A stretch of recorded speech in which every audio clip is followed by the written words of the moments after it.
നിങ്ങൾ എത്ര പേർക്ക് അറിയുമെന്ന് എനിക്കറിയില്ല.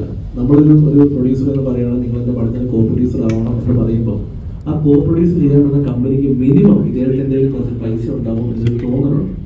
അപ്പോൾ അവരോട് ഞങ്ങൾ വിളിച്ചിട്ട് 2 കോടി ആദ്യം ഇടാൻ പറ്റുമെങ്കിൽ അവർ ആദ്യം നോ പറഞ്ഞു. പിന്നീട് ഇതേ മനോജ് ചേട്ടനും ഇവർ സംസാരിച്ചിട്ട് അവരതിന് ബില്ലിങ് ആവുകയും 2 കോടി അവർ തരികയും ദുബായിലുള്ള പ്ലോട്ട് പിക്ചേഴ്സ് എന്ന് പറയുന്ന ഓവർസീസ് കമ്പനിയായിട്ട് സംസാരിച്ചിട്ട് വിഷൻ ന്യൂസ് സുഹൃത്തോടെയാണ് സംസാരിക്കുന്നത്. 2 കോടി ആദ്യം അവർ ഞങ്ങളോട് 2 കോടിക്ക് ഞങ്ങൾ ഈ പടം എടുക്കാമെന്ന് പറയുകയും 1 കോടി രൂപ ഷൂട്ടിന് മുന്നേ അഡ്വാൻസ് ആയിട്ട് അദ്ദേഹത്തിന്റെ അക്കൗണ്ടിലേക്ക് അയക്കുകയും ചെയ്തു. ഈ പറഞ്ഞ തിങ് സ്റ്റുഡിയോസിന്റെ 2 കോടി വന്നതെങ്കിൽ അദ്ദേഹത്തിന്റെ അക്കൗണ്ടിലേക്കാണ്. ഈ പറഞ്ഞ പ്ലോട്ട് പിക്ചേഴ്സിന്റെ 1 കോടി രൂപ വന്നതും ആ അക്കൗണ്ടിലേക്കാണ്. മാളികപ്പുറത്തെ പാട്ടുകളൊക്കെ ഹിറ്റായിരുന്നു. അതുകൊണ്ട് തന്നെ മ്യൂസിക് കമ്പനിയോട് സംസാരിച്ച് പാട്ടുകളൊന്നും അപ്പോൾ കംപ്ലീറ്റ് ആയിട്ടില്ല. പക്ഷേ ആ മ്യൂസിക് കമ്പനിയോട് സംസാരിച്ച് 60 ലക്ഷം രൂപയോളം ഈ പടത്തിന്റെ മ്യൂസിക് റൈറ്റ്സ് ഓക്കെ പറഞ്ഞിട്ട് ഈ പടത്തിന് ഞങ്ങളതിനെ ഹെൽപ്പ് ചെയ്യണം എന്ന് പറഞ്ഞ് 50 ലക്ഷം രൂപ മ്യൂസിക് റൈറ്റ്സ് നിന്ന് ഷൂട്ടിന് മുന്നേ ഞങ്ങൾ വാങ്ങിച്ച് കൊടുക്കുകയുണ്ടായി. ആ സിനിമയുടെ പൂജ പാലക്കാട് നടന്നപ്പോൾ നിങ്ങൾ പല വീഡിയോസ് കണ്ടിട്ടുണ്ട്. അതിൻ്റെ വീഡിയോസ് ഇപ്പോഴും സോഷ്യൽ മീഡിയയിലൊക്കെയുണ്ട്. ആ വീഡിയോയിലും അതിൽ അന്ന് വിട്ട പോസ്റ്ററിലും നോക്കിയാൽ അറിയാം ഞാൻ ഈ പറയുന്ന തമിഴ് പ്രൊഡക്ഷൻ കമ്പനിയുടെ ഇൻ അസോസിയേഷനുള്ള പോസ്റ്റേഴ്സ്. അവിടെ 2 പ്രൊഡക്ഷൻ കമ്പനിയുണ്ട്, 2 പ്രൊഡ്യൂസേഴ്സ് ഉണ്ട്. മുരളിച്ചേട്ടൻ മാത്രമല്ല, രണ്ടാമത്തെ പ്രൊഡക്ഷൻ കമ്പനി ഉണ്ട്.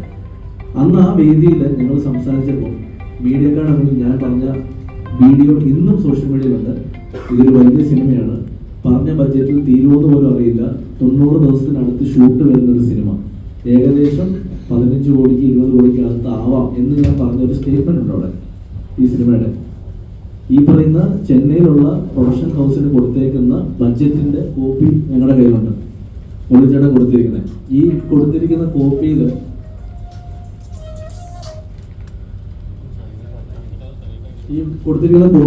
ഈ സിനിമയുടെ ബഡ്ജറ്റാണ് ഈ കൊടുത്തിരിക്കുന്നത്. 85 ദിവസം ഷൂട്ട്, 27 ലൊക്കേഷൻ, 5 പാട്ട്, 3 ആക്ഷൻ ബ്ലോക്ക്, 14 കോടി ബഡ്ജറ്റ്. ഇത് അദ്ദേഹം കൊടുത്തിരിക്കുന്നതാണ്. ഇന്ന് രാവിലെ ഞാൻ വേറെ കാര്യം പറഞ്ഞു. അദ്ദേഹം പ്രൊഡ്യൂസർ അസോസിയേഷൻ കൊടുത്തിരിക്കുന്ന ഒരു കണക്കിൽ ഇത് 7 കോടിയുടെ ബഡ്ജറ്റാണെന്ന് കൊടുത്തിട്ടുണ്ടെന്നുള്ളത്. അങ്ങനെയാണെങ്കിൽ ഈ കോർപ്പറേറ്റ് കമ്പനി ഇദ്ദേഹത്തിനെതിരെ ഫോർജറിക്ക് കേസ് കൊടുക്കുകയും ബഡ്ജറ്റ് കൂട്ടിക്കാണിച്ച് പൈസ വാങ്ങിച്ച് ഇദ്ദേഹത്തിന് കേസ് എടുക്കണം. കാരണം ഈ ബഡ്ജറ്റ് അല്ല ഈ പടത്തിനെങ്കിൽ അദ്ദേഹം എന്തിനാണ് 14 കോടി രൂപ ബഡ്ജറ്റുള്ള സിനിമയെന്ന് പറഞ്ഞ് മറ്റൊരു കമ്പനിയെ ചീറ്റ് ചെയ്ത് ഈ പടത്തിലേക്ക് കൊണ്ടുവന്നത്. ഇനി അടുത്തത് സിനിമ തുടങ്ങി, സിനിമ സ്റ്റാർട്ട് ചെയ്തത് ആദ്യത്തെ ബാറ്റ കഴിയുന്നു. ഈ 2 കോടി രൂപ പ്ലസ് 1 50 3,000 രൂപയിലാണ് ഈ പടം ഓടിക്കൊണ്ടിരിക്കുന്നത്. ആദ്യത്തെ ബാറ്റ കഴിഞ്ഞപ്പോൾ ഇദ്ദേഹം പറഞ്ഞു പൈസ തീർന്നു, നമുക്ക് അടുത്ത പൈസ റെഡിയാക്കണമെന്ന് പറഞ്ഞു. അപ്പം ഞങ്ങൾ അപ്പോഴും ചോദിച്ചു, ചേട്ടൻ്റെ ഒരു ബിസിനസ് ഡീൽ വരാറില്ലേ, അതത് ലേറ്റ് ആവും, എന്താ ചെയ്യുക എന്ന് ചോദിക്കുമ്പോൾ ഇതേ ചെന്നൈയിലുള്ള പ്രൊഡ്യൂസേഴ്സിനെ വിളിച്ചിട്ട് 2 കോടി രൂപ കൂടെ വേണമെന്ന് പറയുന്നു. അവർ ഓഫർ ചെയ്ത് 6 കോടിയിൽ വീണ്ടും 2 കോടി ചോദിക്കുന്നു, 4 കോടി തരുന്നു. 20 ദിവസം കഴിയുമ്പോൾ വീണ്ടും അവരോട് 2 കോടി വാങ്ങിച്ചിട്ട് 6 കോടി രൂപ GST കട്ടയുള്ള 6 കോടി രൂപ അവർ കൊടുക്കുകയാണ്. അന്നേരം അവർ ഞങ്ങളോട് ചോദിച്ചൊരു ചോദ്യമുണ്ട്, then why there is another producer എന്ന് ചോദിച്ചു. ഇത് ഞങ്ങൾ പൈസ തന്നുകൊണ്ടിരിക്കുകയാണെങ്കിൽ എന്തിനാണ് വേറെ പ്രൊഡ്യൂസർ, ബാക്കി വിട്ട് ഞങ്ങൾ ചെയ്താൽ പോരെ എന്ന് അദ്ദേഹം ചോദിച്ചപ്പോൾ അദ്ദേഹം ഒരു സ്റ്റേറ്റ്മെന്റ് പറഞ്ഞു, ഇനിയും ഈ പടത്തിൽ കോ പ്രൊഡക്ഷനാണ് ഞങ്ങളില്ല, ഞങ്ങളിത് ഫിനാൻസ് ചെയ്യാം, ഇൻട്രസ്റ്റ് തിരിച്ചു വന്നാൽ മതി എന്ന് പറയുകയും മുരളിച്ചേട്ടൻ അത് ഓക്കെ പറയുകയും ചെയ്തു. കുഴപ്പമില്ല, ഞാൻ മാത്രം മതി പ്രൊഡ്യൂസർ, ബാക്കി പൈസ ഞാൻ കൊണ്ടുവരാം എന്ന് പറയുകയും ഈ പറഞ്ഞ പ്രൊഡക്ഷൻ കമ്പനീനെ ഫിനാൻസ് ആക്കി മാറ്റുകയും പിന്നീട് വന്ന പോസ്റ്റേഴ്സിൽ അവരുടെ പേരുമില്ല,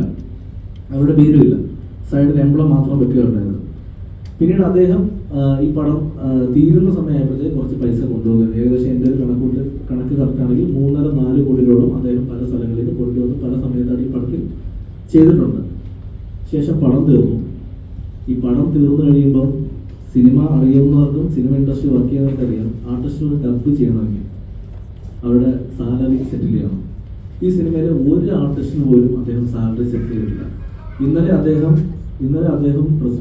മീഡിയയോട് പറഞ്ഞു, ഇതിൽ അഭിനയിച്ച പല നടന്മാരും വിളിച്ചിട്ട് അദ്ദേഹത്തോട് പറഞ്ഞു എനിക്ക് പൈസ വേണ്ട ചേട്ടാ ധൈര്യമായിട്ടിരിക്കുന്നു പറഞ്ഞു. ഞാൻ എഴുതി വെച്ചുതരാം, ഇതിൽ അഭിനയിച്ച നടന്മാരുടെ എല്ലാം ഡീറ്റെയിൽസ് നിങ്ങൾക്കുണ്ടല്ലോ, നിങ്ങൾ അവരെയൊക്കെ പേഴ്സണലി വിളിച്ചിട്ട് ചോദിക്കുക ഇങ്ങനൊരു കാര്യം പറഞ്ഞിട്ടുണ്ടോ. ഈ സിനിമയ്ക്ക് ഡബിങ് നടക്കാൻ വേണ്ടി ഈ പറയുന്ന എല്ലാ ആർട്ടിസ്റ്റുകളെയും വിളിച്ച് പേഴ്സണലി റിക്വസ്റ്റ് ചെയ്തതാ ഈ സിനിമ തീർത്ത് കൊടുത്താൽ മാത്രമേ കച്ചവടമാകത്തുള്ളൂ, ഒന്ന് സഹായിക്കും, ബഡ്ജറ്റ് നമുക്ക് വിചാരിച്ചതിൽ കുറച്ചുകൂടെ മാറിയിട്ടുണ്ടോ, ഒന്ന് ഹെൽപ്പ് ചെയ്യാന്ന് പറഞ്ഞിട്ട് ഇതിൽ ഓരോ ആർട്ടിസ്റ്റുകളെയും പേഴ്സണലി വിളിച്ച് ഞാൻ വിഷ്ണു സംസാരിച്ചാണ് ഡബ് ചെയ്യുന്നത്. അതിനുശേഷം ഇദ്ദേഹത്തിനെതിരെ ഇതിന്റെ മ്യൂസിക് ഡയറക്ടർ കേസ് കൊടുത്തിട്ടുണ്ട്, അവന് കാശ് കംപ്ലീറ്റ് കൊടുത്തിട്ടില്ല. ഇതിന്റെ ക്യാമറാമാൻ കേസ് കൊടുത്തിട്ടുണ്ട്. അതിലൊക്കെ കോപ്പി ചെയ്തിട്ടുണ്ട്, ഞങ്ങളിത് കാണിക്കാം.